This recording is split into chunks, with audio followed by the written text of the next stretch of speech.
Good morning all of you. देखिए, हम लोग चर्चा कर रहे थे मुगल स्थापत्य कला। हम लोग मुगल स्थापत्य कला पढ़ रहे थे कि किस तरह ईरानी और हिंदू शैली के मिश्रण से एक नवीन शैली का उदय हुआ जो इतिहास में मुगल शैली के नाम से जानी जाती है। ठीक है, और ये जो मुगल स्थापत्य कला है, मुगल स्थापत्य कला की उन्नति में अलग अलग मुगल शासकों द्वारा अलग अलग भूमिका निभाई गई और इसका जो कारण था वो मुगल शासकों की स्थापत्य कला के प्रति जो उनका प्रेम था, जो उनकी जो रुचि थी स्थापत्य कला के प्रति, वो मुगल स्थापत्य कला के विकास के लिए उत्तरदायी थी। ठीक है, तो इस तरह हम लोगों ने मुगल स्थापत्य कला में बाबर कालीन स्थापत्य कला को पढ़ा। ठीक है, हुमायूं कालीन स्थापत्य को पढ़ा कि किस तरह उन्होंने उनके द्वारा बनाई गई इमारतें कुछ ज्यादा और खास इमारतें नहीं थी, लेकिन उन लोगों ने क्या कर दिया था, इमारत बनाने की एक परंपरा शुरू कर दी थी, जिसके कारण आगे आने वाले मुगल शासकों के द्वारा अच्छी से अच्छी इमारतें बनाई गई और मुगल स्थापत्य कला अपने विकास के चरमोत्कर्ष पर पहुंच गई। ठीक है, इसके पश्चात जो बाबर और हुमायूं द्वारा जो परंपरा शुरू की गई थी अकबर के काल में, वो मुगल स्थापत्य कला क्या हो गई, विकसित हो गई और जहांगीर के समय और थोड़ा उसका पतन होने लग गया। क्यों? क्योंकि जहांगीर को स्थापत्य कला में इतनी रुचि नहीं थी, वो चित्रकला और बागवानी का ज्यादा शौकीन था।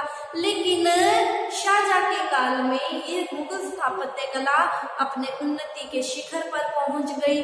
ठीक है, और शाहजहां को इसीलिए तो निर्माताओं का क्या कहा गया था, प्रिंस कहा गया था, और जिसके द्वारा बहुत बढ़िया बढ़िया, बहुत सुंदर सुंदर और बहुत ज्यादा इमारतें बनाई गई। ठीक है, जिसका एक अनूठा उदाहरण विश्व का एक अजूबा, 7 अजूबों में से एक अजूबा ताजमहल, आगरा का ताजमहल, जो उसने अपनी प्रिय बेगम ताजमहल की याद में बनवाया, जो दाम्पत्य प्रेम का प्रतीक माना गया है और कला प्रेमियों के लिए वो मक्का माना गया था। ठीक है, तो इस तरह हम लोगों ने मुगल स्थापत्य कला के बारे में पढ़ा और आज हम इसी टॉपिक को आगे कंटिन्यू करते हुए शाहजहां की मृत्यु के पश्चात उसका पुत्र औरंगजेब गद्दी पर बैठा, तो आज हम उसी औरंगजेब कालीन स्थापत्य कला के बारे में पढ़ेंगे। औरंगजेब कालीन स्थापत्य कला या स्थापत्य कला का पतनोन्मुख काल। ठीक है, मतलब कहने का भाव ये है कि औरंगजेब का जो टाइम था उसमें मुगलों की जो स्थापत्य कला थी इसका पतन होना शुरू हो गया था। तो देखते हैं कि किस तरह औरंगजेब के काल में मुगल जो स्थापत्य कला थी पतन के गर्त में समा गई। देखिए, औरंगजेब को स्थापत्य कला में कोई रुचि नहीं थी। ठीक है, तो स्थापत्य कला में औरंगजेब को कोई रुचि नहीं थी। अतः देखिए, ये जो हम लोगों ने इससे पहले मुगल शासकों की स्थापत्य कला पढ़ी थी, ठीक है, उनके समय में ये जो स्थापत्य कला के क्षेत्र में जो उन्नति हुई थी, ये उन्नति इन मुगल शासकों की स्थापत्य कला के प्रति जो प्रेम था, जो रुचि थी, उसी प्रेम और रुचि का परिणाम थी। ठीक है, लेकिन जो औरंगजेब था उसकी स्थापत्य कला में कोई भी रुचि नहीं थी। ठीक है, स्थापत्य कला में कोई रुचि नहीं थी, अतः बहुत कम इमारतें औरंगजेब के काल में बनी। ठीक है, और जो इमारतें बनी थी वो बहुत ही साधारण और भद्दी किस्म की इमारतें थी। अतः औरंगजेब के काल में मुगल स्थापत्य कला का पतन होने लग गया, मुगल स्थापत्य कला पतनोन्मुख होने लग गई। ठीक है, तो हम देखते हैं कि औरंगजेब ने कौन कौन सी इमारतें बनवाई थी, यानी कुछ एक इमारतें बनवाई। ठीक है, वो साधारण थी, भद्दी थी। ठीक है, तो कौन कौन सी इमारतें हम लोग देखेंगे औरंगजेब द्वारा बनाई गई। ठीक है, तो देखिए, औरंगजेब द्वारा बनवाई गई इमारतों में जो पहली इमारत है वो है लाल किले में इसके द्वारा बनाई गई मोती मस्जिद। ठीक है, औरंगजेब द्वारा लाल किले में बनाई गई मोती मस्जिद, लाहौर में बनाई गई जामा मस्जिद व बादशाही मस्जिद।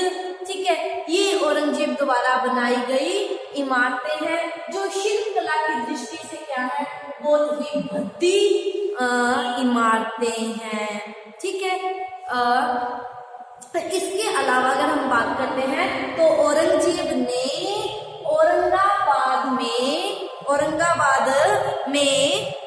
औरंगाबाद के पास ही, औरंगाबाद की यहाँ लिख देती हूँ मैं, औरंगाबाद के पास अपनी पत्नी रबिया उद दौरानी का मकबरा बनवाया। ठीक है, तो इस मकबरे में उसने क्या किया है, ताजमहल की नकल करने का प्रयास किया। ठीक है, कि जिस तरह शाहजहां ने अपनी प्रिय बेगम मुमताज महल की कब्र पर ये जो ताजमहल बनवाया था, तो इसने भी क्या किया, अपनी बेगम रबिया उद दौरानी के का मकबरा बनवाया। ठीक है, कहाँ, औरंगाबाद के पास। ठीक है, मकबरा बनाया। इसमें क्या किया उसने, ताजमहल की नकल करने का प्रयास किया, लेकिन उसे क्या है, इसने सफलता नहीं मिली। ठीक है, और ये भी इमारत भद्दे किस्म की इमारत है। ठीक है, अतः शाहजहां के काल में क्या औरंगजेब के काल में मुगल स्थापत्य कला का पतन होना शुरू हो गया।